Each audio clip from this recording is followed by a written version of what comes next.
प्रतिनिधी थेट गणेश कवडे यांच्याकडे।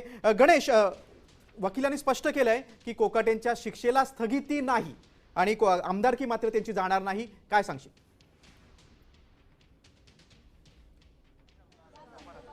नक्कीच जी सत्र न्यायालयाने जी शिक्षा सुनावण्यात आली होती, खरं तर ती 2 वर्षाची शिक्षा कायम आहे, मात्र त्याला कुठेतरी जामीन मिळालेला आहे। त्यामुळे जामीन मिळाल्यामुळे माणिकराव कोकाटेंना अटक आहे ती टळलेली पाहायला मिळते। मात्र जी शिक्षा सुनावण्यात आलेली आहे ती शिक्षा आहे ती कायम असल्याचं सध्याचं चित्र पाहायला मिळतं। त्यामुळे माणिकराव कोकाटेंची आमदारकी राहणार की नाही हा प्रश्न निर्माण झालेला आहे। मात्र 2 वर्षाची जर शिक्षा असेल तर आमदारकी जाते अशा पद्धतीचं आहे। त्यामुळे विधिमंडळ आता या सगळ्या संदर्भामध्ये काय निर्णय घेतं हे देखील बघणं गरजेचं आहे, कारण की माणिकराव कोकाटे यांना आता 1 लाखावर जामीन आहे ती दिलेली पाहायला मिळते।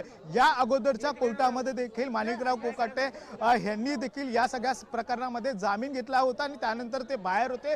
मात्र यावेळेस जामीन जरी मिळाला असला तरी जी शिक्षा सुनावण्यात आलेली आहे या शिक्षेला कुठल्याही पद्धतीची स्थगिती आहे ती देण्यात आलेली नाहीये।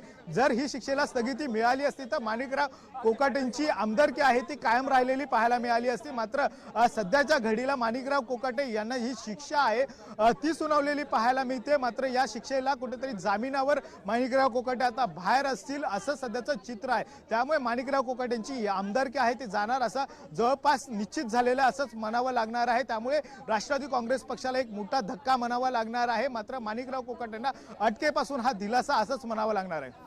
मात्र गणेश, आपण बघतो की काही वेळापूर्वी वकिलांनी मात्र माध्यमांशी बोलताना कोकाटेंची आमदारकी जाणार नाही असं म्हटलं होतं।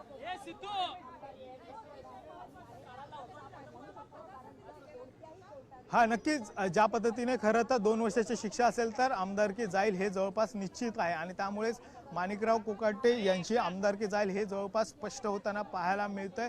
मात्र ज्या पद्धतीने खरं तर अटक आहे ती अटक वॉरंट देखील आहे ते नाशिक पोलिसांनी काढलेला होता, कारण की सत्र न्यायालयाने त्या पद्धतीची शिक्षा आहे ती सुनावलेली होती। त्यामुळे माणिकराव कोकाटेंना अटक कुठल्याही क्षणी होऊ शकते, यासाठी कुठेतरी स्थगिती देण्यात यावी यासाठी उच्च न्यायालयामध्ये ही खरं तर धाव घेतलेली होती। त्यामुळे अटकेपासून सध्या तरी माणिकराव कोकाटे यांना हे संरक्षण आहे आणि या सगळ्या संरक्षणासाठी माणिकराव कोकाटेंना 1 लाखाचा जामीन देखील आहे तो मंजूर झालेला आहे।